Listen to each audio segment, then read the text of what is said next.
منبع الجود والعطا، مقتدا و پیشوائے اہل سنت حضرت قبلہ پیر محمد ندیم سلطان صاحب قادری سربری غریب نواز دامت برکاتکم العالیہ علینا وعلی جمیع المؤمنین، انتہائی واجب القدر حضور سیدنا سلطان العارفین برہان الواصلین سیدنا سلطان باہو لجپال کریم قدس سر العزیز کی دیگر مبارک اولاد امجاد، معزز علماء ذیشان، محترم حاضرین کرام، اللہ کریم جل شانہ کی خاص رحمت، اس کی مہربانی اور فضل و کرم سے ہم سب حضرات ماہ مقدس محرم الحرام کے آج کے اس بابرکت دن میں بزم غوثیہ سلطانیہ کی جانب سے منعقد ہونے والی آج کی اس بابرکت سالانہ ذکر حضور سیدنا امام علی مقام رضی اللہ تعالی عنہ کی پاکیزہ محفل اقدس میں حاضر ہیں۔ رب کریم جل شانہ ہم سب کی یہ حاضری اپنی بارگاہ اقدس میں قبول و منظور فرمائے، اور جس عقیدت، جذبے اور محبت کے ساتھ حضور سیدنا امام علی مقام امام حسین رضی اللہ تعالی عنہ اور آپ کے تمام رفقائے کرام حضرات شہدائے کرب و بلا رضوان اللہ تعالی علیہ مجمعین کی پاکیزہ بارگاہوں میں اپنے غلامانہ نذرانہ عقیدت پیش کرنے کے حوالے سے ہر سال اس بابرکت محفل اقدس کا اہتمام فرمایا جاتا ہے۔ اللہ پاک قبول و منظور فرماتے ہوئے اس ذکر مبارک کے فیض و برکات جملہ منتظمین اور ہم سب حاضرین کو عطا فرمائے۔ حضور سیدنا امام علی مقام امام حسین رضی اللہ تعالیٰ عنہ کے مبارک قافلے کو جب مکہ مکرمہ سے چند منازل طے کرنے کے بعد خبر پہنچی راستے میں کہ حضرت سیدنا مسلم بن عقیل الہاشمی رضی اللہ تعالیٰ عنہ ان کو عبید اللہ ابن زیاد نے 9 ذی الحج سن 60 ہجری کوفہ کے اندر شہید کر دیا ہے، تو حضور امام علی مقام رضی اللہ تعالیٰ عنہ اور آپ کے تمام اہل قافلہ انتہائی غم اور اندوہ کی حالت میں مبتلا ہو گئے۔ وہیں پر ہی آپ نے قافلے کو رکنے کا حکم دے دیا۔ حضرت مسلم بن عقیل رضی اللہ تعالیٰ عنہما کے بھائیوں نے آپ کی خدمت میں یہ درخواست کی کہ حضور ہم جب تک بدلہ اور انتقام نہیں لے لیں گے اس وقت تک ہم کسی دوسری طرف قدم اٹھانے کا سوچ بھی نہیں سکتے۔ ہم خود شہید ہو جائیں گے لیکن اپنے بھائی کا انتقام ضرور لیں گے۔ تو چونکہ ایک انتہائی تکلیف دہ صورتحال بن گئی تھی حضور امام علی مقام کے لیے بھی، تمام اہل قافلہ کے لیے بھی، تو حضور امام علی مقام رضی اللہ تعالیٰ عنہ نے ارشاد فرمایا کہ میری زندگی بھی تمہارے ساتھ ہے اور میرا ہر معاملہ تمہارے ساتھ ہے، اور اگر تم لوگوں کا یہ پروگرام ہے تو لا حیات بعدکم، تم لوگوں کے بغیر اور تمہارے بعد مجھے بھی اپنی زندگی میں کوئی مزہ نظر نہیں آتا، لہذا آپ لوگ صبر کرو۔ وہی مجلس تعزیت قائم ہو گئی اور 3 دن تک حضور سیدنا امام علی مقام امام حسین رضی اللہ عنہ کا قافلہ جو تھا وہیں پر ہی رکا رہا۔ حضور امام علی مقام یہ ایک انتہائی بڑا صدمہ اور تکلیف کا معاملہ تو ہے، لیکن جتنی بڑی ذمہ داری آپ کے اوپر ہے، آپ یہ چاہتے ہیں کہ جیسے ہی تھوڑا سا وقت گزر جائے، دلوں کو کچھ قرار آ جائے، تو اس کے بعد مجلس مشاورت قائم کر کے آگے اب ہم نے کیا کرنا ہے، کیونکہ حضور امام علی مقام رضی اللہ عنہ اہل کوفہ کے خطوط اور ان کے سرداروں کے آنے سے پہلے تو حضرت سیدنا محمد بن علی، محمد بن حنفیہ جو حضور مولا کائنات کرم اللہ تعالیٰ وجہ الکریم کے پیارے فرزند ہیں، قبیلہ بنو حنیف جو ہے یمامہ کے اندر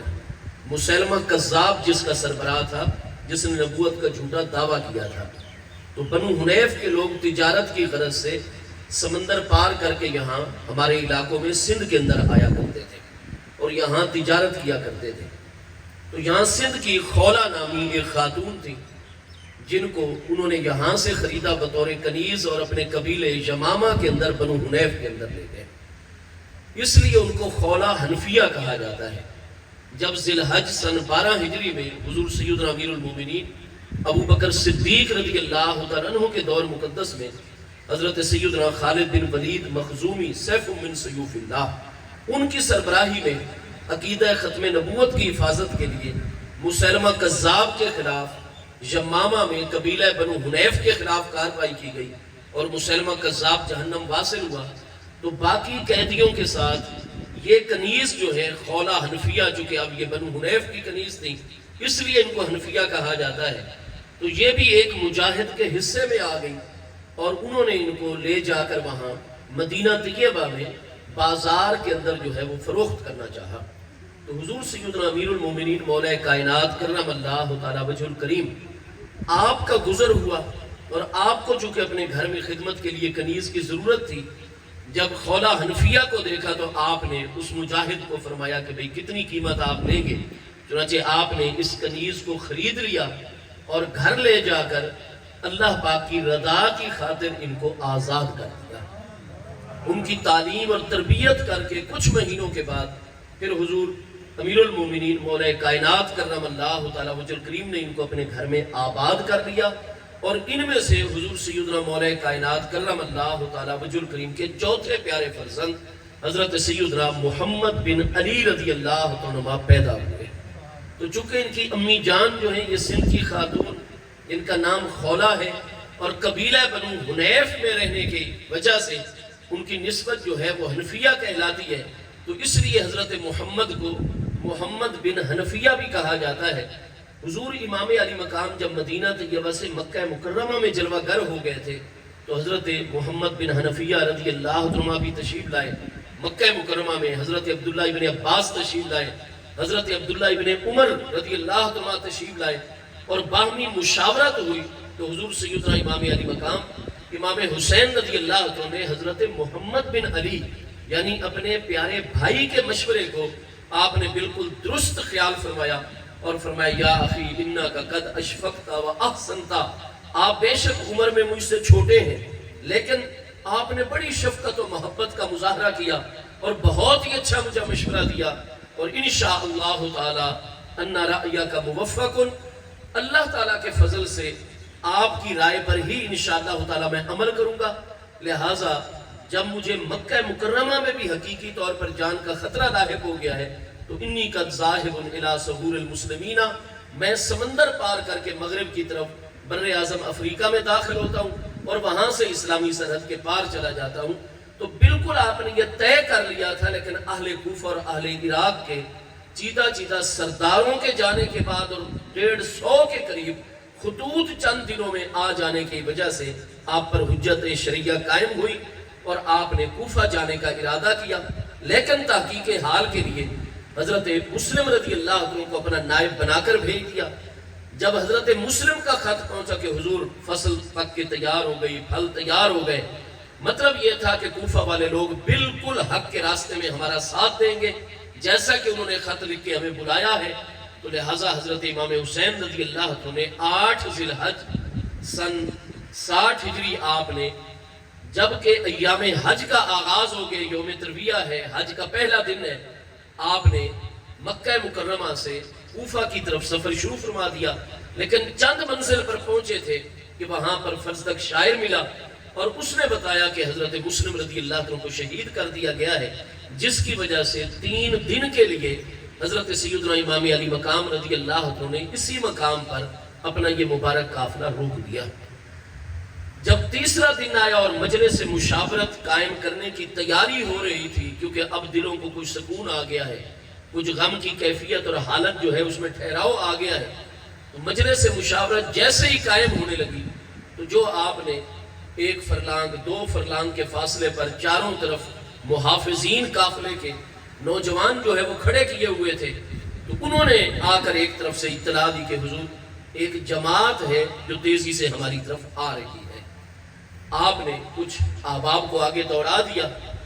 انہوں نے جا کر وہ دستہ روکا تو وہ حر بن یزید الریاحی کی سربراہی میں 1000 فوج کے اوپر مشتمل سرکاری دستہ تھا جو دیلم کی طرف اصل میں نکلا تھا، لیکن عبید اللہ ابن زیاد نے یزید سے احکام حاصل کر لیے کہ دیلم میں جو کافروں نے بغاوت کر دی ہے اور شورش پیدا کر دی ہے، ان کافروں سے بعد میں نپٹا جائے گا۔ پہلے حضرت حسین رضی اللہ عنہ کا قافلہ جو کہ مکہ سے کوفہ کی جانب نکل چکا ہے، لہٰذا اس کو اپنی حفاظتی تحویل میں لینا چاہیے۔ تو مرکز سے احکام دمشق سے جاری ہو گئے کہ ہم آپ کو عبید اللہ ابن زیاد گورنر کوفہ کی ماتحتی میں کر رہے ہیں، اور جو حکم عبید اللہ ابن زیاد کا ہے، اس دستے کے سالار حر بن یزید الریاحی نے اپنے نائب سرداروں کے ساتھ جو ہے عبید اللہ ابن زیاد کے ہی حکم کی اتباع اور پیروی کرنی ہوگی۔ اور اس سے یہ حکم مل گیا کوفہ سے راستے میں کہ جناب آپ دیلم کی طرف جانے کی بجائے فلاں مقام کے اوپر حضرت امام حسین تقریباً پہنچنے والے ہوں گے، آپ 1000 کے اس دستے کے ساتھ حضرت حسین رضی اللہ عنہ کے قافلے کو اپنی حفاظتی تحویل میں لے لو اور ہمارے اگلے حکم کا انتظار کرو۔ جب جناب حر کے ساتھ امام علی مقام رضی اللہ عنہ کی ملاقات ہو گئی، آپ نے مدینہ طیبہ سے مکہ مکرمہ پہنچنے، مکہ شریف سے پھر اس طرف سفر کرنے کے جب اسباب اور ساری تفصیلات بیان کی، تو حضرت حر نے ارشاد فرمایا کہ حضور آپ کا موقف بالکل درست ہے، آپ اگر بیعت نہیں کر رہے تو آپ کے پاس اس کی واضح طور پر ٹھوس اور مضبوط وجوہات موجود ہیں، لیکن حضور میں آپ کا خادم ہوں، سرکاری ملازم ہوں، مجھے یہ حکم ہے، تو میں آپ کے ساتھ یہ وعدہ کرتا ہوں کہ میں آپ کے درمیان اور حکومت کے درمیان ایک رابطے کا اور پل کا کردار ادا کروں گا، اور آپ کا موقف مکمل طور پر میں حکمرانوں کے سامنے واضح کروں گا، لہٰذا مہربانی فرمائیں اور میرے ساتھ آپ تعاون فرمائیں۔ تو حضرت سیدنا امام حسین رضی اللہ عنہ نے فرمایا ہم ہر تعاون کرنے کے لیے تیار ہیں۔ میں تو سرحد اسلامی سے باہر جا رہا تھا، اہل کوفہ نے مجھ پر حجت شرعی قائم کر دی، اور اب مجھے اللہ اور اس کے پیارے محبوب علیہ السلام کی شریعت کا حکم یہ ہے کہ جب انہوں نے مجھے اہل جان کے ایک جماعت میدان میں آ رہی ہے جو اس نظام کو بدلنا چاہتی ہے، تو اب اگر میں ان کے بلاوے پر ان کی قیادت نہیں کرتا تو شریعت کا حکم ہے کہ لن یقبل اللہ لہ صرفا ولا عدلا، تو میں اگر انکار کرتا ہوں قیادت سے تو نہ میری فرض عبادت قبول ہوتی ہے نہ نفل عبادت۔ اب مجھ پر حجت شرعیہ قائم ہوئی جس کی وجہ سے میں چل پڑا، لیکن اب مجھے خبر پہنچی ہے 3 دن پہلے کہ میرے بھائی حضرت مسلم کو شہید کر دیا گیا ہے، تو لہٰذا ہم یہی مشورہ کرنے کے لیے بیٹھے ہیں کہ اب ہمیں سرحد اسلامی سے باہر جانا چاہیے، کیونکہ حضرت مسلم کو شہید کر دیا گیا، اہل کوفہ ہمارے ساتھ تعاون اور مدد نہیں کر پائے، لہٰذا اگلا اقدام کیا ہونا چاہیے۔ ہم یہی مشورہ کرنے بیٹھے تھے کہ اتنے میں آپ کا لشکر جو ہے وہ یہاں پہنچ آیا ہے، خیر ہم آپ کے ساتھ مکمل تعاون کریں گے۔ آپ نے پھر اپنے عزیزوں کو حکم دیا کھانے کا اہتمام کیا جائے، ان کے جانوروں کو سنبھالا جائے، گھاس چارہ اور پانی ان کو پیش کیا جائے۔ اس طرح ایک دن ایک رات مزید یہ قافلہ اسی مقام پر رکا، اور حر بن یزید کو عبید اللہ کا حکم پہنچا کہ حضرت امام علی مقام کے قافلے کو آپ کوفہ کی طرف ہی لے کر چلیں۔ اس نے درخواست کی کہ حضور آپ میرے ساتھ تعاون فرمائیں اور کوفہ کی طرف ہی سفر کرنا ہوگا، اور انشاءاللہ معاملات جو ہے وہ بہتری اور درستی کی طرف جائیں گے۔ چنانچہ امام علی مقام رضی اللہ عنہ بہت ہی اچھے انداز اور طریقے کے ساتھ حر کے ساتھ معاملات چل رہے ہیں، 5 نمازیں وقت پہ ادا ہوتی ہیں، امامت حضور امام علی مقام کرتے ہیں، تمام کے تمام حر بن یزید الریاحی کے ساتھی آپ کے پیچھے ہی صف بصف نماز کھانا اکٹھا ہوتا ہے، جملہ امور و معاملات، اور امام علی مقام جو خطبات ارشاد فرماتے ہیں، جو رہنمائی عطا فرماتے ہیں، وہ مکمل طور پر اس سے فیض یاب ہو رہے ہیں۔ کوفہ سے ایک منزل پیچھے پہنچنے تک راستے میں کافی سارے واقعات پیش آئے۔ ایک جگہ پر آپ کا مبارک قافلہ رکا رات کو پڑاؤ کرنے کے لیے، نماز مغرب ادا کی گئی، اس علاقے کے کچھ لوگ آپ کی خدمت میں حاضر ہوئے، اور جب دیکھا کہ نوجوانان جنت کے سردار اور ہمارے پیارے آقا کریم علیہ السلام کے پیارے نواسے اور فرزند عزیز ہیں، عرض کی حضور آپ نے یہاں قدم رنجا فرمایا، ساتھ ہی ہماری زمینیں ہیں، پہلے ان میں آمدنی ہوتی تھی، وادی کے اندر ہم نے کچھ علاقہ آباد کیا ہوا تھا، لیکن اتنا عرصہ ہو گیا ہے کہ وہ خشکی کا شکار ہو گیا ہے، پانی بالکل ہی وہاں ختم ہو گیا ہے، اور حضور ہمارے اسباب جو ہے وہ انتہائی کم رہ گئے ہیں، آپ اگر ہمارے حق میں دعا فرمائیں گے اللہ پاک کرم فرمائے گا۔ حضور امام علی مقام نے فرمایا ہم آپ لوگوں کے حق میں دعا کریں گے، آپ اپنی زمینوں پر جائیں، اپنا کام کاج شروع کریں، اللہ تعالیٰ برکت اور رحمت عطا فرمائے گا۔ اگلے دن یہ قافلہ روانہ ہو گیا، اور اسی دن ہی آپ کی روانگی کے بعد وہ جو ان کے کنویں خشک ہو گئے تھے، امام علی مقام کی توجہ، کرامت اور دعا اور برکت سے وہ دوبارہ جو ہے پانی کے ساتھ سیرابی کرنے لگے۔ بہت سارے مقامات کے اوپر جہاں جہاں آپ کے قافلے رکتے گئے، لوگ خیر و برکت حاصل کرتے گئے امام علی مقام سے۔ اسی طرح راستے میں یہ واقعہ بھی پیش آیا کہ ایک مقام سے جہاں دائیں بائیں زراعت اور کھیتی موجود تھی، راستے کے اوپر آپ کا جو مکہ مکرمہ حجاز مقدس سے کوفے کا راستہ اور شاہراہ عظیم ہے، اس کے اوپر آپ کا یہ قافلہ جاری ہے۔ تو ایک بزرگ جن کا نام حضرت حبیب ابن مظاہر رضی اللہ عنہ ہے، جو محبوب کریم علیہ السلام کے بزرگ صحابی ہیں، آپ اپنے بیٹے کے ساتھ جو ہے اپنی زمین کے اوپر کام کر رہے ہیں۔ اچانک آپ کی توجہ ہوئی کہ فاصلے کے اوپر، اس سڑک کے اوپر ایک قافلہ جا رہا ہے۔ انہوں نے اپنے بیٹے کو دوڑایا کہ بیٹا جاؤ معلوم کرو یہ قافلہ حجاز کے راستے سے آ رہا ہے اور کوفہ کی طرف جا رہا ہے، یہ کن کا قافلہ ہے؟ چنانچہ وہ گھوڑے پر سوار ہوا، گھوڑا دوڑا کر آ کر معلومات لی جو آپ نے حفاظتی حضرات مقرر کیے ہوئے تھے، قافلے کے آگے بھی، قافلے کے پیچھے بھی، دائیں طرف بائیں، اسی طرح حر نے بھی حفاظت کا پورا انتظام کیا ہوا تھا۔ جب آ کر ان لوگوں سے ملے اور پوچھا کہ یہ کن کا قافلہ ہے، تو بتایا گیا یہ مصطفیٰ کریم علیہ السلام کے پیارے نواسے حضرت امام حسین رضی اللہ عنہ کا قافلہ ہے، جس کو سرکاری فوج نے اپنی تحویل میں لیا ہوا ہے۔ دوڑ کر پیچھے گئے، اپنے والد کو بتایا، تو حضرت سیدنا حبیب ابن مظاہر رضی اللہ عنہ نے فرمایا میرے پیارے بیٹے، مجھے مصطفیٰ کریم علیہ السلام کا فرمان گرامی آج بھی یاد ہے۔ میں مدینہ طیبہ اپنے کریم آقا کی بارگاہ میں حاضر ہوا تھا، اور یہ پیارے حسین رضی اللہ عنہ بالکل نو عمر، کم سینی میں، بچپنے کے عالم میں تھے، اور یہ اپنی امی جان کے گھر سے مصطفیٰ کریم علیہ السلام کی گود میں آئے، اور محبوب کریم علیہ السلام نے ان پر بے پناہ کرم نوازیاں فرمائی۔ اور میں اس وقت محبوب علیہ السلام کی بارگاہ میں تھا، اور اکیلا اس وقت مجھے موقع ملا نبی علیہ السلام کی بارگاہ میں حاضری کا، تو میرے مصطفیٰ علیہ السلام حضرت حسین کو بھی دیکھ رہے تھے، اور میری طرف بھی محبوب علیہ السلام نے دیکھنا شروع کیا، اور فرمایا حبیب ابن مظاہر،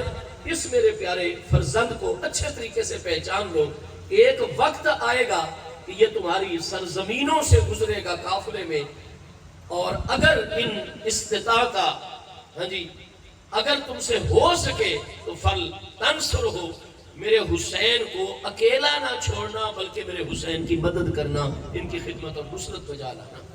میرے بیٹے، مجھے میرے پیارے مصطفیٰ کریم علیہ السلام کا حکم ہے، میں اب یہ بھی اپنے لیے جائز نہیں سمجھتا کہ میں یہاں سے اپنی بستی میں جاؤں اور وہاں سے میں اپنا گھوڑا بھی تیار کروں، اپنے ہتھیار بھی لوں، ضرورت کے روپے پیسے اور ساز و سامان اور پوری تیاری کر کے بعد میں نہیں، جب میرے محبوب کا حکم ہے کہ میرے حسین کو دیکھیں جب وہ تمہاری سرزمینوں سے گزر رہے ہو تو ان کی مدد کرنا، تو اب میں ایک منٹ کی تاخیر بھی جائز نہیں سمجھتا، میں اسی گھوڑے پر حضرت حسین کے قافلے میں شامل ہو جاتا ہوں، اور تمہیں حکم کرتا ہوں کہ تم گھر جاؤ، میرے لیے بھی لباس لے کر آؤ، ضرورت کا سارا سامان اور جتنا اسلحہ ہے وہ سارے کا سارا لے کر آؤ، میں حضرت حسین کے قافلے میں شامل ہو رہا ہوں، تم بھی حضرت حسین کے قافلے میں اگلی منزل تک آ کر شامل ہو جاؤ۔ اس طرح حضرت حبیب ابن مظاہر رضی اللہ عنہ آپ راستے سے ہی آپ کے نورانی قافلے کے اندر شامل ہوئے۔ الغرض جب ذی الحج سن 60 ہجری کا آخری دن آیا تو کوفہ سے ایک منزل پیچھے یہ نورانی قافلہ پہنچ گیا۔ عبید اللہ بن زیاد کا حکم جو ہے وہ حر بن یزید الریاحی کو آیا کہ جناب کوفہ کے اندر اس قافلے کو داخل نہیں کرنا، بلکہ اس کو فلاں راستے سے گزار کر آپ دمشق کی شاہراہ کے اوپر واقع دریائے فرات کے کنارے پر وادی طف، جہاں آگے تھوڑا سا جا کر پل ہے، کوفہ سے جو بڑی شاہراہ دمشق شام کی طرف جانے کے لیے نکلتی ہے دریائے فرات کے کنارے کے ساتھ ساتھ،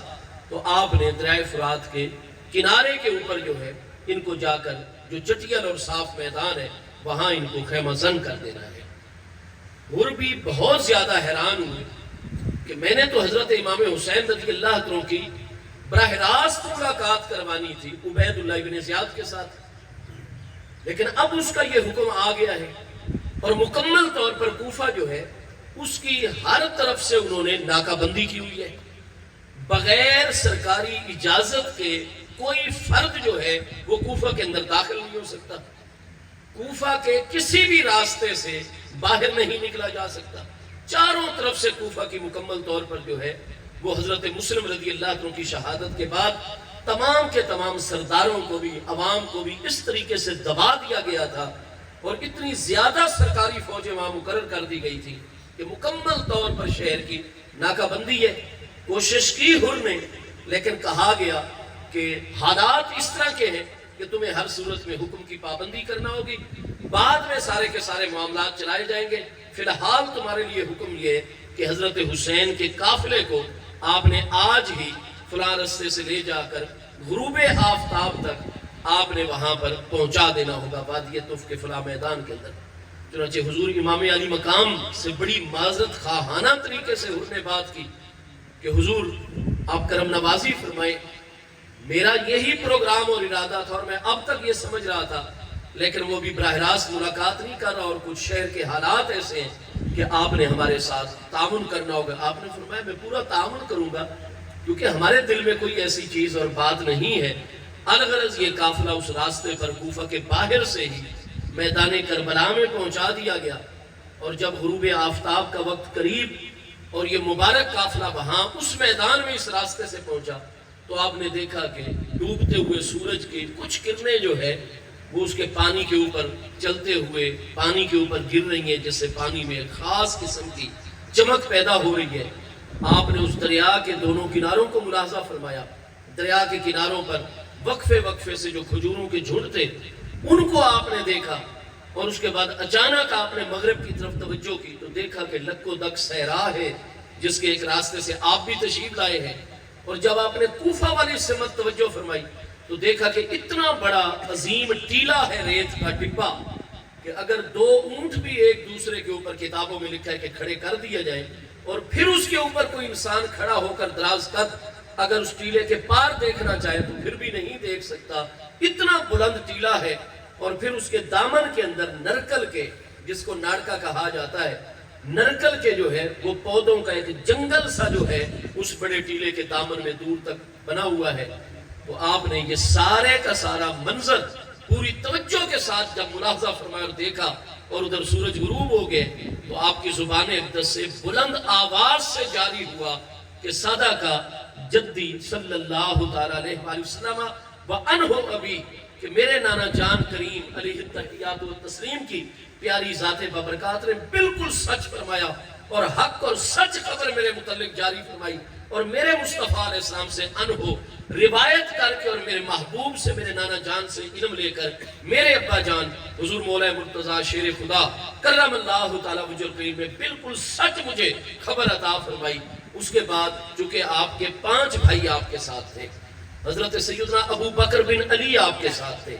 حضرت سیدنا عباس بن علی آپ کے ساتھ تھے، حضرت سیدنا عبداللہ بن علی، حضرت سیدنا جعفر بن علی اور حضرت سیدنا عثمان بن علی، یہ 5 بھائی آپ کے ساتھ تھے۔ اور اس کے ساتھ ساتھ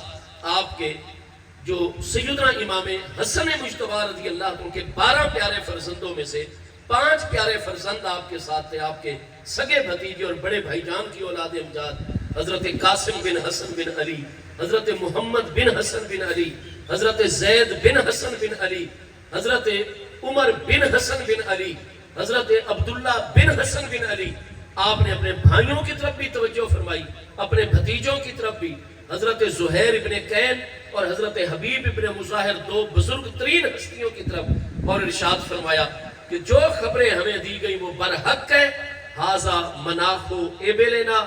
یہ وہ مقام ہے جہاں ہم اپنے اونٹ، اپنے گھوڑے اور بار برداری قافلے کا ساز و سامان جن خچروں پر ہم لوڈ کر کے آئے ہیں، یہ ان کے بٹھانے کی جگہ ہے، اور یہ ان کے لیے استقبال کی جگہ میں خاص کر رہا ہوں۔ اور اس ٹیلے کی طرف فرمایا یہ اللہ پاک نے ہماری پردہ داری اور ہماری خواتین اور مخدرات کے لیے اللہ پاک نے قدرتی ایک آڑ اور حفاظت کا انتظام بنایا ہے۔ فرمایا زنان خانے کے خیمے وَهَاُلَائِ، فرمایا کہ ابنیاتو امکناتے خیامنا، یہ ہماری خواتین اور پردہ داری کے خیموں کی جگہ ہیں۔ وہ آپ نے نشان زدہ اور اشارے کے ساتھ سارا معاملہ فرما دیا۔ جب یہ ساری چیزیں فرمائی تو آپ کے برادران نے، آپ کے بھتیجوں نے، آپ کے عزیزوں نے، حضور آپ یہ باتیں کیوں فرما رہے ہیں؟ اس لیے کہ کل اللہ تعالیٰ اسباب پیدا کرے گا، معاملات درستی کی طرف جائیں گے۔ عبید اللہ ابن زیاد گورنر، کیونکہ اس کا باپ زیاد حضور مولا کائنات کا نائب رہا تھا کتنے معاملات میں، اور حضور ہمیں تو پوری امید ہے۔ آپ نے فرمایا نہیں، ان لوگوں سے کوئی امید نہیں، جو نانا جان اور ابا جان نے ہمیں خبریں دی ہیں وہ بالکل سچی ثابت ہو رہی ہیں۔ لہٰذا چند دن باقی جتنے بھی حیات مبارکہ دنیاوی ہے وہ اسی مقام پر ہماری بسر ہوگی، اور ہمارا آخری مبارک وقت بھی آئے گا راہ خدا میں تو اسی جگہ۔ اور نبعث یوم القیامت منہا، یہی وہ جگہ ہے جو مجھے دکھا اور بتا دی گئی تھی، اور قیامت والے دن بھی ہم اسی جگہ سے ہی اٹھائے جائیں گے۔ اور فرمایا کہ ہم نے استقامت کا مظاہرہ کرنا ہے، کیونکہ ہم حق کے اوپر ہیں اللہ پاک کی رحمت سے۔ چنانچہ جس طریقے سے آپ نے اپنے کارکنان کو، اپنے بھائیوں کو، بھتیجوں کو، اپنے بھانجوں کو آپ نے جس طریقے سے احکام جاری فرمائے، اسی کی روشنی میں انہوں نے خواتین کے جو ہے وہ خیمے سب سے پہلے لگائے، اور اس کے بعد آپ جب خود ادھر تشریف لے کر گئے تو آپ نے فرمایا صبح کی نماز کے بعد ہم نے پہلا کام یہ کرنا ہوگا کہ ان خیموں کے آگے ہم نے ایک بہت گہری اور چوڑی خندق جو ہے فلاں جگہ سے لے کر فلاں تک اپنی جگہ متعین کی، یہ کرنی ہوگی۔ اور ہم نے جو دریا کے کنارے پر جو خوش قسم کے درخت ہیں ان کو کاٹ کر ان کی لکڑیوں سے اس کو بھر دینا ہوگا، کیونکہ میں حسین ابن علی یہ بات جانتا ہوں کہ ایک وقت آئے گا کہ ہمیں اپنی خواتین، پیاری بچیوں اور چھوٹے بچوں کی حفاظت کے لیے اس خندق میں آگ جلانی ہوگی تاکہ ان کی حفاظت کی جا سکے۔ جیسے جیسے حضور امام علی مقام رضی اللہ عنہ فرما رہے تھے، آپ کے پیارے بھائی، آپ کے پیارے بھتیجے، آپ کے کارکنان، تمام اہل قافلہ آپ کی ہدایات کی روشنی میں اسی طرح عمل کرتے چلے جا رہے تھے۔ آگے وہی رات ہی تھی جب یکم محرم سن 61 ہجری کا چاند طلوع کر آیا، اور جب اگلا دن یکم محرم سن 61 ہجری کا شروع ہوا تو حضور امام علی مقام رضی اللہ عنہ جو ہے آپ نے ادھر ٹھہراؤ کیا ہوا ہے رات کا۔ صبح آپ نے حر بن یزید الریاحی کے ایک فوجی سے پوچھا کہ ہم یہاں آ گئے ہیں، میں نے شام کو ہی سارے آثار دیکھ لیے اور مکمل طور پر دیکھیے، ہم نے آگے سفر والی حالت میں قیام نہیں کیا، بلکہ ہم نے مکمل اپنا ساز و سامان اور مکمل طور پر اپنی رہائش گاہیں عارضی جو ہے یہاں درست کر لی ہیں رات کے سارے وقت کے اندر۔ مجھے یہ بتاؤ اب اس وقت کہ ما یقال لہذہ الارض، اس زمین کو مقامی زبان والے کیا کہتے ہیں؟ تو اس نے کہا جناب میں بھی اہل عراق میں سے ہوں، یقال لہا الکرب والبلاء، اس مقام کو مقام کرب و بلا کہا جاتا ہے۔ تو حضور امام علی مقام رضی اللہ عنہ نے فرمایا بالکل حق ہے، اور یہی ہمارا آخری مقام اور آخری پڑاؤ، آخری ٹھہراؤ ہے۔ حضور امام علی مقام فجر کی نماز کی ادائیگی کے بعد جب معاملات کا جائزہ لے رہے ہیں تو آپ نے دیکھا کہ پل کی طرف سے جو ہے مزید 1000 کا دستہ جو ہے وہ میدان میں پہنچا دیا گیا ہے۔ اسی طرح آپ دیکھ رہے ہیں کہ جیسے جیسے وقت گزر رہا ہے یزیدی فوجیں جو ہے اگلے دن اس سے اگلے دن وہ کثرت کے ساتھ جو ہے اجتماع کرتی چلی جا رہی ہیں۔ کچھ اس پل کے پار دریائے فرات کے باہر والی سائیڈ پر، پار والے کنارے کے اوپر، کچھ اس میدان کی طرف جہاں ان کو آپ کے خیموں سے 1 فرلانگ 2 فرلانگ کے فاصلے پر جہاں جگہ خالی نظر آ رہی ہے وہ اپنے خیمے جو ہے وہ نصب کرتے چلے جا رہے ہیں، یہاں تک کہ شمر بن ذل جوشن الکلابی کی سربراہی میں ایک دستہ جو ہے وہاں پہنچایا۔ اگلے دن آپ نے ملاحظہ فرمایا کہ عمر بن سعد زہری کرشی کی سربراہی کے اندر ایک دوسرا دستہ جو ہے وہ وہاں پہنچایا ہے، اور ساتھ ہی عبید اللہ ابن زیاد کی جانب سے یزید کے احکام یہ پہنچائے گئے ہیں شمر بن ذل جوشن کو اور دیگر چھوٹے سرداروں کو کہ جناب عمر بن سعد جو ہے تمام کے تمام جتنی بعد میں بھی فوجیں آئیں گی، دستے آئیں گے، موجودہ اور بعد میں جتنی بھی فوج آئے گی اس کی کمان جو ہے وہ عمر بن سعد کے سپرد کر دی جائے۔ حضور امام علی مقام رضی اللہ عنہ عبید اللہ ابن زیاد سے ملاقات نہیں کروائی جا رہی، فوجوں کے جمگھٹے اور اجتماع ہوتے چلے جا رہے۔ آپ نے گفتگو کا سلسلہ آغاز کیا، نتیجہ یہ ہوا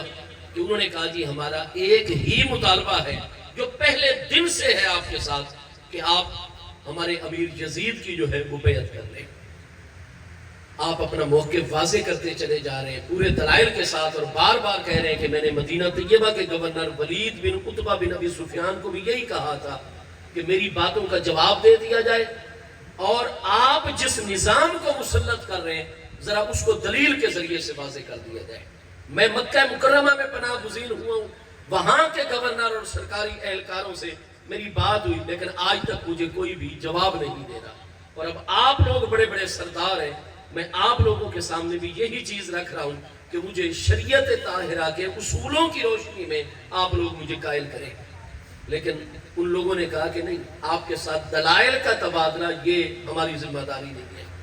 ہمیں ایک ہی ٹاسک اور مقصد دے دیا گیا ہے کہ ہم نے آپ سے یزید کے لیے بیعت لینی ہے۔ حضور امام علی مقام رضی اللہ عنہ اپنا موقف واضح کرتے رہے اور فرمایا کہ میرا وہی 3 سال سن 57 ہجری سے آج کے دن تک وہی موقف ہے کہ انی لا اباشر ولا اہلی، نہ میں بیعت کروں گا اور نہ میرے اہل اور عزیز و اقارب بیعت کریں گے۔ الغرض عمر بن سعد کے ساتھ آپ کی ملاقاتوں کا مسلسل سلسلہ جاری ہوا۔ عمر بن سعد کون ہے؟ یہ ہمارے پیارے آقا کریم علیہ التحیات و تسلیم کا جو نانہالی خاندان مقدس ہے، بنو زہرہ، کیونکہ ہمارے پیارے آقا کریم علیہ السلام کی پیاری امی جان حضور سیدہ آمنہ بنت وہب بن عبد مناف بن زہرہ، تو سیدہ آمنہ بنت وہب زہریہ کرشیہ رضی اللہ تعالیٰ اولاد اسماعیل علیہ السلام، اولاد ابراہیم علیہ السلام میں انہی زہرہ بن کلاب بن مرہ کی اولاد میں سے آپ زہریہ کرشیہ ہیں۔ محبوب علیہ السلام کے نانا جان بنو زہرہ کے عظیم سردار ہیں وہب بن عبد مناف، جیسے محبوب علیہ السلام کے ابا جان مکہ مکرمہ میں شہزادے ہیں اور سردار مکہ متولی کعبہ اور شیخ حرم کے صاحبزادے ہونے کی وجہ سے مکہ مکرمہ کے شہزادے، مدینہ طیبہ میں بنو زہرہ کی شہزادی صاحبہ محبوب علیہ السلام کی امی جان ہے حضور سیدہ آمنہ رضی اللہ تعالیٰ عنہا۔ حضرت سعد بن ابی وقاص رضی اللہ عنہ زہری کرشی سردار ہے، محبوب علیہ السلام کی امی جان کے کزن ہیں، بنو زہرہ کے عظیم سردار ہیں۔ رشتے میں وہ محبوب علیہ السلام کے ماموں جان جا کر لگتے ہیں کیونکہ محبوب علیہ السلام کی امی جان کے کزن ہیں، اور یہ سابقین اولین مہاجرین کے اندر ہے، قدیم الاسلام ہستی ہیں۔ دار ارقم میں محبوب علیہ السلام کے پناہ گزین ہونے سے پہلے مشرف اسلام ہے، اور یہ وہ ہستی ہیں کہ جن کا نام لے کر مصطفیٰ علیہ السلام نے فرمایا کہ حضرت سعد بن ابی وقاص فی الجنت، آپ بھی جنت کے اندر ہیں۔ تمام باقی صحابہ کرام محبوب کو یہ عرض کرتے ہیں حضور فدا کا امی بابی، ہمارے ماں باپ آپ پر قربان۔ یہ واحد ہستی ہیں 1,40,000 محبوب علیہ السلام کے غلاموں میں جن کو میدان بدر میں جب کافروں کے خلاف عملاً محبوب نے اعلان جنگ کیا اور ان کی مبارزت کا جواب دیا تیر پھینک کر، اپنے ترکش مبارک میں سے محبوب علیہ السلام نے تیر نکال کر حضرت سعد بن ابی وقاص بنو زہرہ کے سردار، اپنے نانہالی خاندان کے سردار کو اپنے ہاتھوں سے عطا فرمایا اور فرمایا ارم یا سعدو فدا کا امی و ابی، اے سعد بن ابی وقاص کافروں کی طرف پہلا تیر چلا کر میری طرف سے اعلان جنگ کیجئے، جواب دیجئے ان کے مبارزت کا، آپ پر میرے ماں باپ قربان ہو جائیں۔ لیکن جیسے قرآن پاک نے فرمایا ہے کہ تخرج الحی من المیت وتخرج المیت من الحی، اللہ پاک زندہ میں سے مردہ کو، مردہ میں سے زندہ کو، کافر میں سے مومن کو، مومن میں سے کافر کو پیدا کرتا ہے، اور سعادت مندوں میں سے شقی لوگوں کو، شقیوں میں سے سعادت مندوں کو، یہ اس کی آیات کا اظہار ہے، قدرت کاملہ ہے۔ حضرت نوح علیہ السلام کا فرزند ہے کنعان، لیکن کافروں کے ساتھ ملا ہوا ہے، اور یہاں تک کہ قرآن پاک فرما رہے انہو لیس من اہلک انہو عمل غیر صالح، تو اللہ پاک کے سچے پیارے رسول اور سچے پیارے نبی حضرت سیدنا نوح علیہ السلام کا براہ راست فرزند ہے، لیکن قرآن نے فرمایا جب وہ کافر ہے، آپ کی ملت اور آپ کے عقیدے اور طریقے پر نہیں ہے، تو انہو لیس من اہلک، آپ کا نسبی اور پشتی بیٹا ہونے کے باوجود بھی فرمایا میں اللہ پاک فرما رہا ہوں انہو لیس من اہلک، یہ آپ کی اہل میں سے نہیں ہے۔ تو الغرض حضرت نوح علیہ السلام کا بیٹا کفر کے طریقے پر چلتا ہے، تو جیسے حضرت نوح علیہ السلام پر کسی قسم کا کوئی اعتراض نہیں، حضرت سعد رضی اللہ عنہ آپ نے دیکھا جبکہ آپ اپنے چھوٹے بیٹے اویمر بن سعد بن ابی وقاص کے ساتھ مدینہ طیبہ میں کھڑے ہیں، اور یہ عمر بن سعد گھوڑے پر سوار ہو کر آ رہا ہے، حضرت سعد نے بہت تکلیف اور پریشانی کا اظہار کیا اور فرمایا کہ روئے زمین کے اوپر بڑے بڑے عزت شریر لوگ موجود ہیں، لیکن یہ جو اس گھوڑے پر سوار میری طرف یہ شخص آ رہا ہے، عمر بن سعد بیٹا ہے حالانکہ اور بڑا بڑا بیٹا ہے، فرمایا روئے زمین پر اس وقت اس سے بڑا شریر مجھے کوئی نہیں نظر آتا۔ اور تمام کے تمام ہماری کتابوں کے اندر اسماء الرجال کی کتابوں میں یہ چیز واضح ہے کہ حضرت سعد چونکہ مستجاب الدعوات ہے، یہ شخص محبوب علیہ السلام کا وصال اقدس ہوتا ہے، تو پھر بھی عمر بن سعد اپنے والد حضرت سعد بن ابی وقاص کو الٹ پلٹ قسم کے مشورے دینے شروع کر دیتا ہے۔ جب حضرت سیدنا امیر المومنین عمر رضی اللہ تعالیٰ عنہ 6 رکنی کمیٹی بناتے ہیں، تو یہ پھر اپنے والد کے ساتھ لگ کر کے ہر صورت میں جب آپ کا نام 6 رکنی کمیٹی مجلس شورا میں آ گئے تو آپ کسی کے حق میں دستبردار نہیں ہوں گے، بلکہ میں بھی پوری کوشش کرتا ہوں آپ بھی کہ حضرت عمر کے بعد حکومت آپ کے پاس آنی چاہیے۔ حضرت سعد بن ابی وقاص نے فرمایا جتنا تمہارا جائیداد میں سے حصہ بنتا ہے میں اپنی زندگی میں تیرے جیسے لالچی انسان کو پیش کر رہا ہوں، تو اپنا حصہ مجھ سے لے، اور تجھے پتہ ہے کہ میرے مصطفیٰ علیہ السلام نے میرے حق میں دعا فرمائی ہے کہ اللہ پاک سعد بن ابی وقاص جو تجھ سے دعا مانگا کرے تو نے اس کی دعا کو قبول فرمانا ہے، تو تجھے پتہ ہے میرے بیٹے کہ میں مستجاب الدعوات ہوں، اگر مزید تو میری زندگی میں اور معاملات میں مداخلت کرے گا تو میں تیرے خلاف ہلاکت کی دعا کر دوں گا، اگر ہلاکت کی دعا سے بچنا چاہتے ہو تو پھر اپنا حصہ لو اور میرے ساتھ تمہارا کسی قسم کا کوئی تعلق نہیں ہوگا۔ حضرت سیدنا سعد بن ابی وقاص رضی اللہ عنہ سن 45 ہجری میں آپ وصال فرما رہے ہیں، وصال اقدس سے کتنے سال پہلے اپنے اپنے بیٹے سے مکمل طور پر قطع تعلق کی جو ہے وہ اختیار کی ہوئی تھی۔ آپ عمر بن سعد کے جہاں جہاں ترجمے تذکرے عربی کتابوں کے اندر ہیں، آپ کو پوری تفصیل کے ساتھ یہ ساری کی ساری چیزیں مدلل اور باسند طریقے پر مل جائیں گی۔ الغرض یہ عمر بن سعد جس کو آج کا تہران اور قدیم اس علاقے کا نام رے تھا، اس کی گورنری کا لالچ، کیونکہ یہاں وسائل بہت زیادہ تھے، لہٰذا یہ کہتا ہے کہ ٹھیک ہے میں حضرت حسین جیسی ہستیوں کے خلاف کارروائی کرنے کے لیے تیار ہوں، مکمل جتنے مجھے فوجی تجربات ہیں، صلاحیتیں حاصل ہیں، میں ساری صلاحیتیں بروئے کار لا کر حسین کو جو ہے وہ بالکل اپنے معاملات میں قدم نہیں بڑھانے دوں گا، لیکن ان کے بعد مجھے رے کی گورنری ملنی چاہیے۔ تو باقاعدہ طور پر اس سے وعدہ کر لیا گیا تھا یزید اور یزیدی انتظامی مشینری کی جانب سے کہ جناب جیسے ہی حضرت حسین کا معاملہ آپ صاف کر دیں گے ہم آپ کو رے کی گورنری کا نوٹیفیکیشن دیں گے اور عملی طور پر آپ کو گورنری پیش کر دیں گے۔ اس لیے یہ دنیا کے لالچ کے اندر اللہ پاک ہمیں دنیا کے ہر لالچ سے محفوظ و معمول فرمائے۔ حب الدنیا راس و کل خطیۃ، ہر برائی کی بنیاد جو ہے وہ دنیا کی محبت ہے، جو اللہ اس کے رسول علیہ السلام کے احکام سے ٹکرانے والی ہو۔ تو الغرض یہ سعد بن ابی وقاص کی فوج کے ایک دستے کے ساتھ موجود، لیکن چونکہ رشتہ داری ہے، مصطفیٰ کریم علیہ السلام کا ننہالی خاندان ہے، اور اس ننہالی خاندان کا احترام اتنا کیا جاتا تھا، بنی ہاشم جو محبوب کا پیارا گھرانہ ہے اس کا اہل ایمان کتنا احترام کرتے ہوں گے، جبکہ بخاری شریف کے اندر آپ کتاب الایمان جہاں قسم کا باب ہے وہاں آپ بخاری شریف میں حدیث صحیح دیکھیں گے کہ جب ایک مرتبہ حضرت عبداللہ ابن زبیر رضی اللہ عنہ نے اپنے چند ساتھیوں میں کہہ دیا تھا کہ حضرت ام المومنین سیدہ عائشہ الصدیقہ رضی اللہ عنہ جو میری سگی خالہ جان ہے وہ اتنی جواد اور سخی ہیں کہ جو کچھ بھی سالانہ وظیفہ آتا ہے، جو کچھ بھی آپ کے پاس اسباب اور وسائل آتے ہیں، آپ غروب آفتاب سے پہلے راہ خدا میں خرچ کر دیتی ہیں، لیکن اب میں جیسے ہی ان کے پاس وظیفہ آئے گا اور وسائل آئیں گے میں جا کر ان کا ہاتھ پکڑ لوں گا اور ان کو کہوں گا کہ اپنی ضروریات کے لیے بھی کچھ رکھا کریں۔ یہ بخاری شریف میں حدیث صحیح ہے کتاب الایمان کے اندر، ہاں جی، اور میں ان کا جا کر ہاتھ پکڑوں گا۔ فبلغ ذالک، عائشہ رضی اللہ عنہا اپنے سگے بھانجے جن کی وجہ سے وہ ام عبداللہ کہلاتی ہیں، بے پناہ محبت ہے حضرت عبداللہ ابن زبیر سے، جب یہ بات پہنچی کہ راہ خدا میں خرچ کرنے سے مجھے عبداللہ آ کر روکے گا اور آئندہ میرا ہاتھ پکڑے گا، جیسے ہی حضرت عبداللہ ابن زبیر آپ کو ملنے کے لیے آئے آپ نے رخ انور پھیر لیا اور فرمایا عبداللہ تمہاری جرأت یہ کیسے ہوئی، تم میرا ہاتھ پکڑو گے مصطفیٰ علیہ السلام کی زوجہ محترمہ کا، تم میرے سگے بھانجے ہو، تیرا اور میرا حرمت والا رشتہ ہے، اور میں نے تمہیں اپنا بیٹا بنایا ہوا ہے، تمہاری وجہ سے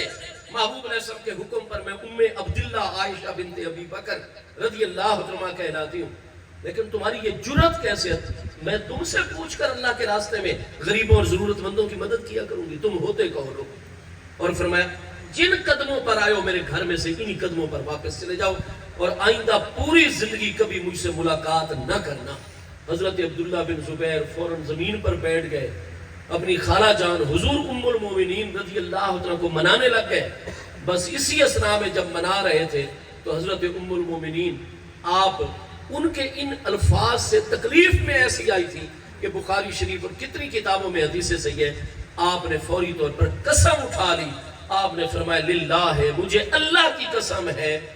لن اکلمک عبداللہ بن زبیر، تم مجھے پیارے بڑے ہو لیکن میں تم سے اللہ کی قسم کبھی بھی کلام نہیں کروں گی۔ حضرت عبداللہ بن زبیر نے کیا کہا تھا؟ سخاوت سے روکا تھا کہ جناب اپنے لیے بھی کچھ پیسے رکھ لیا کریں، اپنے لیے بھی ضرورت کے معاملات جو ہے وہ پورے فرمایا کریں۔ لیکن حضور ام المومنین آپ نے اتنی اس لفظ سے، آج تو حضرت سیدہ سلام اللہ تعالیٰ علیہا جیسی کریم بارگاہوں کے لیے اتنے بے احتیاطی کے الفاظ، وہ بھائی وہ نازک بارگاہیں ہیں۔ حضرت عبداللہ ابن زبیر کے الفاظ میں کوئی توہین گستاخی کا مسئلہ نہیں، صرف ایک سخاوت سے روکنے کی بات ہے کہ میں اپنی خالہ جان امی جان کے ہاتھ پکڑ لوں گا، اور بیٹے کرتے رہتے ہیں بات ایسی اپنی امی کے لیے، خالہ کے لیے، اتنا قربت کا معاملہ ہے۔ لیکن حضور ام المومنین نے اتنا محسوس فرمایا کہ جب وہ سامنے آئے آپ نے اللہ پاک کی قسم اٹھا لی، حالانکہ اسی جگہ ہی حدیث میں الفاظ ہیں، آپ نے فرمایا میں عائشہ الصدیقہ حضرت ابو بکر سے افضل کسی کو نہیں مانتی، میری نگاہ اور علم اور عقیدے میں حضرت ابو بکر صدیق میرے ابا جان مصطفیٰ علیہ السلام کے تمام غلاموں میں افضل و اعلیٰ ہستی ہیں۔ فرمایا افضل اور خیر الناس بعد رسول اللہ صلی اللہ علیہ وسلم ابو بکر و احب الناس الیہ عبداللہ ہے۔ عبداللہ میں اپنے ابا جان حضرت ابو بکر کو انبیاء کرام کے بعد افضل مانتی ہوں، لیکن محبت مجھے محبوب کے بعد تمام لوگوں میں تجھ سے زیادہ ہے۔ ٹھیک ہے جی، یہ جو محبت کی ہمارے محدثین ائمہ نے دو قسمیں کی ہیں، محبت عقلی اور محبت قلبی۔ تو آپ بخاری شریف کتاب الایمان میں دیکھیے کہ حضور ام المومنین فرماتی ہیں میں افضل حضرت صدیق اکبر کو مانتی ہوں، لیکن احب الناس الیہ، مجھے محبت قلبی سب سے زیادہ وہ حضرت عبداللہ ابن زبیر اپنے پیارے بھانجے کے ساتھ ہے، حضرت اسماء کے بڑے فرزند کے ساتھ ہے۔ فرمایا محبت مجھے سب سے زیادہ، لیکن میں قسم اٹھا رہی ہوں تم اس حد تک آگے ہو، میرا ہاتھ روکنے کی باتیں کرنے لگ گئے ہو، اتنی جرت، میں تم سے کبھی بھی کلام، مجھے اللہ کی قسم ہے۔ اب حضرت عبداللہ ابن زبیر کے حضور ام المومنین نے قسم ارشاد فرما دی بخاری شریف میں کہ آپ گھر سے تو آگے، باہر کے مزید حضور ام المومنین کو میری وجہ سے تکلیف نہ ہو، اور ادھر ہی بیٹھ گئے۔ بڑا غور و فکر کیا کہ اب کس طریقے سے میں راضی کروں، تو آپ کے ذہن میں آیا کہ ایک دن آپ سے مسئلہ پوچھنے کے لیے ہمارے پیارے آقا کریم علیہ السلام کے پیارے ثنا خان، شاعر دربار رسالت حضرت حسان ابن ثابت انصاری رضی اللہ عنہ، جو بڑی بزرگی کے عالم میں، اور وہ حضور ام المومنین کے دروازے پر آئے تھے مسئلہ پوچھنے کے لیے، اور حضور ام المومنین نے ان کو بڑا پروٹوکول دیا پردہ داری میں، ان کے لیے بڑے مشروبات ساری چیزوں کا اہتمام کر کے پھر بڑی توجہ سے سوال سنا، بڑی محبت سے جواب عطا فرمایا، بڑی دعاؤں سے نوازا۔ اور جب وہ چلے گئے تو حضرت عبداللہ ابن زبیر فرماتے ہیں کہ میں نے حضور ام المومنین کو عرض کی حضور یہ جب واقعہ افق ہوا تھا سن 5 ہجری میں، تو حضرت حسان ابن ثابت کی زبان سے بھی آپ کے متعلق ایسے ایسے الفاظ، آپ نے فرمایا مجھے خبر پہنچی تھی کہ انہوں نے بھی بغیر تحقیق کے کچھ ایسے الفاظ ادا کر دیے تھے، لیکن انہو حضرت حسان بن ثابت کو یہ شرف حاصل ہے کہ وہ اشعار میں میرے مصطفیٰ علیہ السلام کی عظمت بیان کرتے اور محبوب کی عزت و ناموس کا دفاع کرتے ہیں۔ انہو یدافع عن رسول اللہ صلی اللہ علیہ وسلم۔ تو جو میرے محبوب کا اتنا بڑا ثنا خان ہوگا، اپنے کلام اور اپنے اشعار اور خداداد صلاحیت سے میرے مصطفیٰ علیہ السلام کی عزت و ناموس کا دفاع کرے گا، خیر ہے اگر ان کے اس وقت تو اللہ نے بھی معاف فرما دیا، میں نے بھی معاف، میرے آقا نے بھی معاف، میرے ابا جان نے بھی معاف کر دیا، اور میں اس لیے ان کو پروٹوکول دیتی ہوں کہ یہ میرے مصطفیٰ علیہ السلام کے ثنا خان ہیں۔ آپ کے دل میں فوراً یہ ماضی والا واقعہ آ گیا، اور حدیث صحیح بخاری میں ہے کہ آپ چل پڑے اور حضرت حسان بن ثابت انصاری رضی اللہ عنہ کے دروازے پر پہنچے اور جا کر ان سے ملاقات کی. سارا واقعہ: حضور میں آپ کو وسیلہ بناتا ہوں، آئیے. حضرت ام المومنین آپ کے ثنا خان ہونے کی وجہ سے آپ کا بڑا احترام فرماتی ہیں. قسم کا کفارہ دے دیا جائے گا، آپ حضور ام المومنین کو میرے ساتھ منا دیں. آپ نے فرمایا یہ تو خیر کا انتہائی کام ہے، چلو میں چلتا ہوں. حضرت حسان ابن ثابت رضی اللہ عنہ نے اپنے پیارے فرزند کو بھی ساتھ لیا اور چل کے حضور ام المومنین کے دروازے اقدس پر آ کر پیغام بھیجا کہ حسان آیا ہے. حضرت ام المومنین رضی اللہ عنہ پردہ داری میں تشریف لائی. آپ نے فرمایا آپ کے آنے کا میں خیر مقدم کرتی ہوں، آپ کے تشریف لانا میرے سر آنکھوں پر. اگر آپ آئے کسی اور مسئلے میں تو وہ مجھے بتائیے، آپ کی بات پر عمل کیا جائے گا. لیکن اما فی عبداللہ ہے، لیکن اگر آپ عبداللہ بن زبیر کے مسئلے میں سفارش کرنا ہے فلا، مجھ سے اس موضوع پر آپ کلام بھی نہ کرنا، میں راضی نہیں ہوں. حضرت حسان تو جناب فوراً پریشان ہو گئے. فرمایا عبداللہ بن زبیر آپ مجھے بہت پیارے ہو، محبوب کے پیارے بھتیجے ہو، لیکن میں معذرت کرتا ہوں کیونکہ حضور ام المومنین نے آپ کے بارے میں بات کرنے سے منع کر دیا، اور میں اب اس بارگاہ میں اصرار نہیں کروں گا کیونکہ وہ بارگاہ اتنی بلند ہے. محبوب علیہ السلام کی عزت و غیرت اور محبوب علیہ السلام کا حرم محترم ہے. آج تو ہم اردو کی ایک دو کتابیں پڑھ کر ان کریم ہستیوں کے بارے میں کیا کیا باتیں کرتے ہیں. کوئی ولاگر صاحب بیٹھ گیا ہے، وہ کیا کیا ولاگ کر رہا ہے. لیکن جو ہستیاں محبوب سے براہ راست فیض پانے والی ہیں، ذرا ان ہستیوں کا ادب اور احترام ان کی نگاہوں میں ملاحظہ ہو. اب جناب حضرت عبداللہ مزید پریشان ہو گئے. ایک دو دن اسی پریشانی میں گزرے. حضور ام المومنین کی خدمت میں نہیں جاتے، نماز پڑھتے ہیں لیکن ہر وقت روتے رہتے ہیں مسلسل کہ میں محبوب کے حرم محترم اور اپنی خالہ جان کو اور امی جان کو ناراض کر بیٹھا. اتنے میں ایک عزیز آپ کو ملے اور انہوں نے آپ کو مشورہ دیا، کیونکہ آپ قباء شریف میں چلے گئے تھے قبیلہ بنو اسلم کے ہاں. ان کے سرداروں کے ساتھ بیٹھے اور اس موضوع پر بات کی تو قبیلہ بنو اسلم کے سرداروں نے کہا کہ اے عبداللہ تم پریشان نہ ہو، تم جو مسلسل روتے ہو ہم تمہارا مسئلہ حل کرتے ہیں اور اس کا طریقہ بھی بتاتے ہیں. طریقہ یہ ہے کہ حضور ام المومنین مصطفیٰ کریم علیہ السلام کی امی جان کے خاندان کا بڑا احترام فرماتی ہے، بنو زہرہ کا، کیونکہ محبوب کی امی جان حضور سیدہ آمنہ بنت وہب وہ بنو زہرہ کی خاتون کریم ہستی ہے، اور جس کو محبوب کی امی جان سے نسبت ہے حضور ام المومنین کبھی ان کی سفارش نہیں ٹالیں گی، رد نہیں فرمائیں گی. لہٰذا بنو اسلم نے کہا اے ہمارے فلاں سردار اعلان کر کہ 10 اونٹ، کیونکہ حضور ام المومنین کو جب ہم بنو زہرہ کے سرداروں کو اور ان کی خواتین کو آپ کے در اقدس پر لے کر جائیں گے، حضور ام المومنین سفارش مان لیں گی. وہ کہیں گے اچھا میں عبداللہ سے راضی ہوتی ہوں، لیکن میں نے تو قسم اٹھائی ہوئی ہے اور قسم کا کفارہ، تو کفارہ دینا ہے حضور ام المومنین کی شایع نشان. اب شرعی کفارہ کیا ہے قسم کا؟ کیونکہ یہ یمین منعقدہ تھی. یمین منعقدہ کا کفارہ یہ ہوتا ہے کہ یا 3 دن مسلسل کفارے کی نیت سے روزے رکھے جائیں. اگر روزے نہیں رکھے جا سکتے تو 10 مسکینوں کو درمیانے درجے کا لباس پہنا دیا جائے کفارے کی نیت سے. اگر لباس بھی نہیں پہنا سکتے تو پھر کیا کیا جائے گا جناب کہ 10 مسکینوں کو ایک ٹائم کا کفارے کی نیت سے کھانا کھلا دیا جائے گا. تو یہ 3 صورتیں ہیں یمین منعقدہ کے کفارے کی، یا روزے رکھے جائیں یا 10 مسکینوں کو لباس یا 10، ان 3 میں سے ایک جو بھی صورت اپنا لی جائے کفارہ. لیکن یاد رکھیے شرعی معاملہ یہ ہے، بخاری شریف کے اندر ہے کہ بنو اسلم کے سرداروں نے کیا فیصلہ کیا کہ یہ قسم کا کفارہ ہے حضور ام المومنین کی جانب سے. اور ام المومنین رضی اللہ عنہ کا مقام و مرتبہ دیکھ لیجئے. چنانچہ ایک سردار کو کہا جی آپ مہربانی کریں کفارے میں 10 اونٹ راہ خدا میں ذبح کر کے مسکینوں کو کھلانے کا اعلان کریں. اس نے کہا جی الراس والعین، میرے سر آنکھوں پر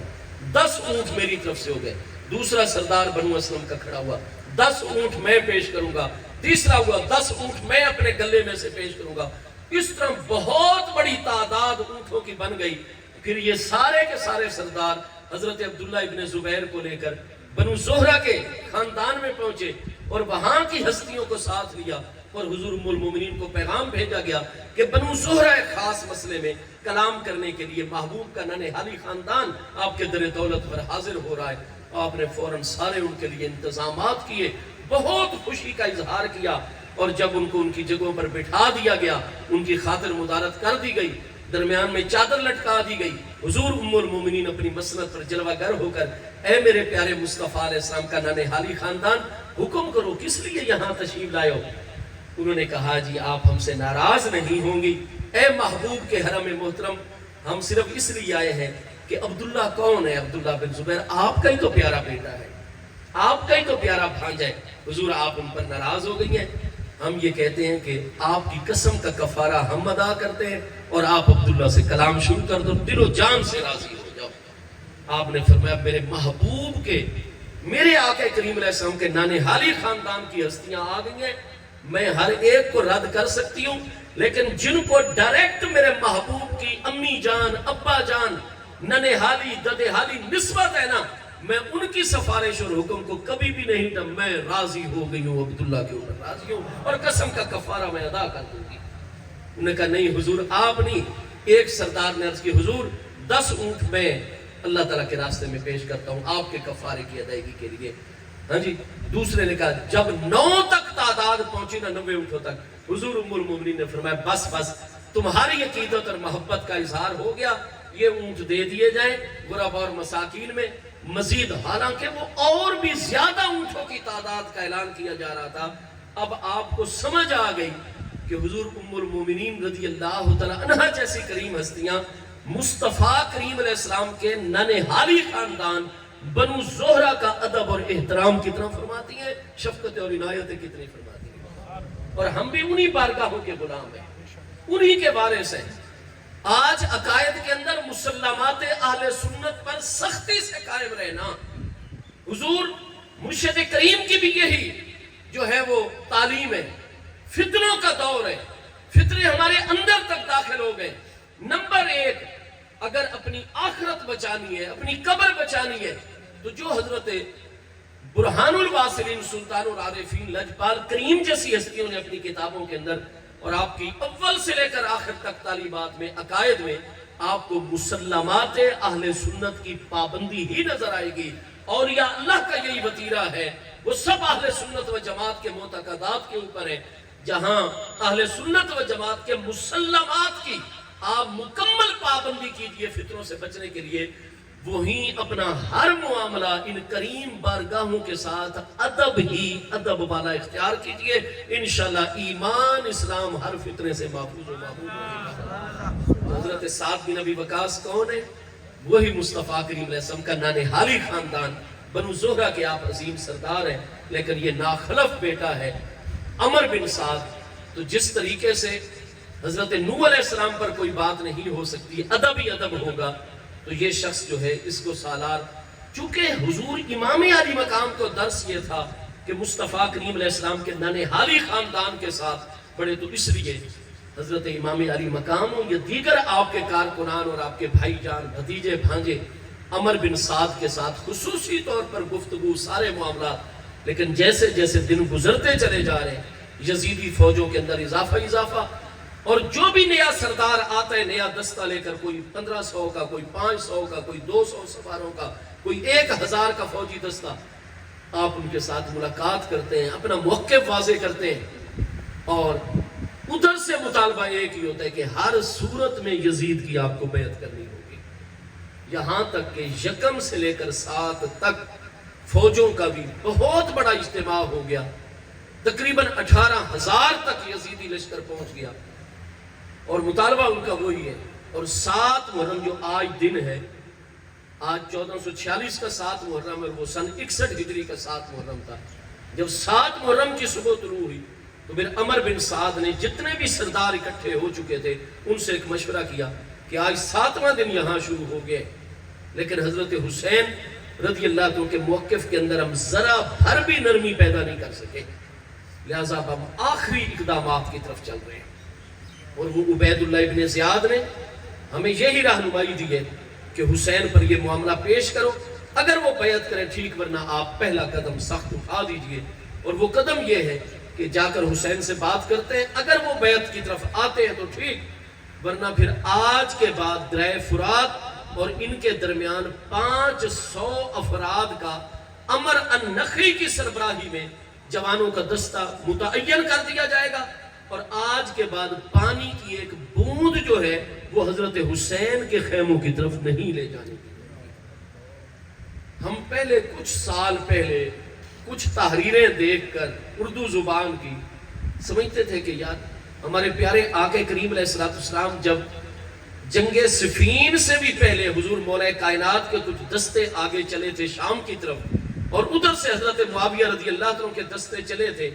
تو پھر ایک بہت بڑی نہر تھی، نہر جاری۔ حضور مولا کائنات کی فوجیں پہلے پہنچنے میں کامیاب ہو گئی تھی اس مقام کے اوپر، انہوں نے جا کر پانی پر سارا کنٹرول لے لیا، اور ساتھ ہی اس دستے کے سالار نے جنہوں نے پانی پر کنٹرول حاصل کر لیا، کوفہ میں حضور مولا مرتضیٰ کی طرف پیغام بھیجا کہ حضور پانی کے اوپر مکمل ہمارا قبضہ ہو گیا، لہذا آپ اگر ہمیں اجازت امیر المومنین عطا فرما دیں تو حضرت معاویہ رضی اللہ عنہ کی فوجیں آ رہی ہیں، ہم ان کو پانی کے قریب پڑاؤ نہیں کرنے دیں گے، جنگ کرنی پڑی تو باقاعدہ جنگ کریں گے، پوری مزاحمت کریں گے، اور جب پانی انہیں میسر نہیں آئے گا ان کے پانی کا ذخیرہ ایک دن کے اندر ختم ہو جائے گا، مجبور ہو جائیں گے یہ پسپا ہونے پر، لہٰذا یہ میدان اور علاقہ ہمارے ہاتھ میں رہے گا، آپ ہمیں اس کی اجازت دیجیے۔ انہوں نے پوری جنگی حکمت عملی بنا لی ابتدائی دستوں نے، اور حضور امیر المومنین سے اجازت لینے کے لیے پیغام۔ اب آپ حضرت شیخ محقق جذب القلوب، آپ الکامل فی التاریخ، تاریخ طبری، المنتظم امام ابن جوزی، انصاب الاشراف علامہ بلازری، سب کے اندر ہے۔ جب آپ کے اس سالار کا نائب اور قاصد آپ کی خدمت میں آیا، آپ کے مرکز میں، آپ نے پوری بات سنی، آپ نے فرمایا یہ تم کس قسم کے راستے کے اوپر چل نکلے ہو؟ اختلاف اپنی جگہ ہے، لیکن سمیت رسول اللہ صلی اللہ علیہ وسلم، میں نے مصطفیٰ علیہ السلام کی زبان اقدس سے سنا ہے، لا تمنع الماء عن عباد اللہ، اللہ کے بندے تمہارے دشمن بھی ہوں، اللہ کی جانب سے کبھی بھی پانی کو تم نے اللہ کے بندوں کی جانب سے نہیں روکنا ہے، لا تمنع الماء۔ تو فرمایا ہوتا رہے، بے شک وہ غلبہ پا جائے، کچھ بھی ہو جائے، ہم کسی صورت بھی پانی مخلوق سے نہیں روکیں گے۔ یہ حضور مولا کائنات، ہاں جی، مخالفت کے اندر بھی، جنگ تک بھی نوبت پہنچتی ہے، پہنچ جائے، لیکن اللہ اور اس کے محبوب علیہ السلام کے چلنا احکام کی روشنی کے اندر ہے۔ حضور امام الاولیاء مولا کائنات کرم اللہ تعالیٰ وجل کریم، اور پھر دیکھیے کہ کچھ ہی سالوں کے بعد حضور مولا کائنات کا یہ رویہ مبارک ہے کہ پانی نہیں روکنا، وہ غلط فہمی میں آ گئے ہیں۔ حضرت عثمان کے قاتلین کے معاملے میں بڑی غلط اطلاعات ان تک پہنچی ہیں، اور ہم انہیں مطمئن کر رہے ہیں، وہ مطمئن نہیں ہو رہے، اور نوبت روز بروز آگے جنگ کی طرف چلی جا رہی ہے۔ لیکن بے شک ہمیں اس جنگی حکمت عملی کا بڑا فائدہ ہوگا، لیکن میں نبی پاک علیہ السلام کے فرمان کی خلاف ورزی کر کے یا کسی کو ایذا دے کر اپنی جنگ نہیں جیتنا چاہتا۔ اللہ ہماری مدد کرے گا، ہم حق کے اوپر ہے، لیکن لا تمنعوا الماء، پانی کو تم نے نہیں روکنا ہے۔ حضرت معاویہ رضی اللہ عنہ کے لشکر کو برابر وہ سارا کنارہ خالی کر دیا گیا امیر المومنین کے حکم پر، جتنا جی چاہے رات دن پانی اپنے جانوروں کے لیے، اپنے وضو غسل کے لیے، اپنی ضروریات پوری کرنے کے لیے اس کنارے سے فرمایا ہماری فوج لے گی، اس کنارے سے ان کی فوج لیتی ہے، اور جو پانی لینے آئے گا نہ اس کو تیر کا شکار کیا جائے گا، نہ اس پر کوئی ہتھیار چلایا جائے گا۔ یہ حضور مولا مرزا کے فرمانات ہیں، اور آج انہی حضور مولا کائنات کے فرزند دل بند، مصطفیٰ علیہ السلام کے دل کی راحت، نوجوانان جنت کے سردار، وہ ہستی کہ جن کا اللہ کی بارگاہ میں وہ مقام محبوبیت ہے کہ امام بخاری، امام ترمذی حسن سند کے ساتھ تخریج کر رہے کہ ہمارے آقا کریم علیہ السلام نے فرمایا احب اللہ من احب حسینا، قیامت تک جو بندہ میرے حسین سے محبت کرے گا، فرمایا اللہ پاک حسین سے محبت کرنے والوں سے بھی محبت فرمائے گا۔ تو جب حضرت حسین پاک کے ساتھ محبت کرنے والوں سے اللہ محبت فرماتا ہے تو خود امام حسین کی ذات بابرکات سے اللہ پاک کتنی محبت۔ لیکن آج انہی حضرت معاویہ کا بیٹا یزید اور ادھر انہی مولا مرتضیٰ کے فرزند دلبند حضرت حسین ابن علی ہے، لیکن فیصلہ کیا آتا ہے یزید کی طرف سے، فیصلہ کیا آتا ہے عبید اللہ ابن زیاد اور حکومت کی طرف سے کہ جناب ان کو جھکانے کے لیے، کیونکہ ان کے ساتھ خواتین ہیں مقدس، ان کے ساتھ پیاری بچیاں ہیں، ان کے ساتھ دودھ پینے والے چھوٹے چھوٹے شیرخوار بچے ہیں، یہ خود تو برداشت کر لیں گے، لیکن چھوٹے چھوٹے بچوں کا پیاس سے بلکنا ان کو کیسے گوارا ہوگا؟ لہٰذا یہ طریقہ اختیار کیا جائے ان کو جھکانے کا اور اپنے طریقے پر لانے کا۔ لہٰذا ایسا کرو کہ پانی کے اندر، چنانچہ ایسا ہی ہوا کہ 7 محرم کو آپ کی طرف ان کے چند لوگ آئے اور آ کر انہوں نے جناب یہ دھمکی لگا دی کہ اتنا وقت ہے آپ کے پاس، اتنے گھنٹے آپ کو دے رہے ہیں، نماز ظہر تک کا ٹائم آپ کو دے رہے ہیں، اگر تو آپ بیعت کر لیں گے تو فابہا، ورنہ پھر دریا فرات کے کنارے کے اوپر پہرا لگا دیا جائے گا، تو آپ پانی کی ایک بوند بھی نہیں حاصل کر سکیں گے۔ پیغام دے کر وہ لوگ چلے گئے اور وہ نماز کا ٹائم آ گیا۔ اس نماز کے لیے تو پانی لایا گیا، لیکن اس کے بعد دیکھا گیا کہ حضرت حسین رضی اللہ عنہ کا جواب یہی تھا کہ لا اباجیو، کچھ بھی ہو جائے میں باطل کے آگے نہیں جھکوں گا، میں یزید کی بیعت نہیں کروں گا۔ چنانچہ 500 کا دستہ جو ہے وہ لگا دیا گیا۔ آج حضرات کہتے ہیں جی پانی تو فلاں روایت کے اندر بھی موجود ہے کہ پانی تو فلاں موقع کے اوپر موجود تھا، تو میں دعوت دیتا ہوں ایسے احباب کو کہ آپ ان تمام کی تمام بنیاد